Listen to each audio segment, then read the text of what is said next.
Minister, today in the Irish Times there was an article about school absenteeism and how many students since the pandemic have not been coming back to school at much higher rates or being absent from school at much higher rates than we would have seen pre-pandemic. My question is, first of all, Ireland obviously had a much longer school closure than many other OECD countries, according to one study during the lockdown. Do you accept that may have played a contributory role to what we're seeing now? And then also, is the government doing anything to address this trend?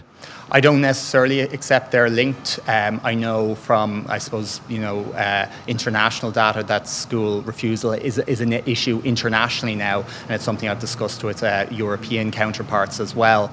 And I think, certainly I should recognise within my own sector, early years professionals came back very early, particularly providing childcare and early learning for the most vulnerable children and the children of essential workers. I think the key thing we can do is invest in and expand resources that we have. So, for example, homeschool liaison officers, hugely important in terms of engaging with parents, particularly parents who might be somewhat distant from I suppose the mechanisms, the administrative mechanisms of schools to support children coming back. And actually, one of the elements that we're introducing today in Equal Start is a homeschool liaison officer role for the early years sector.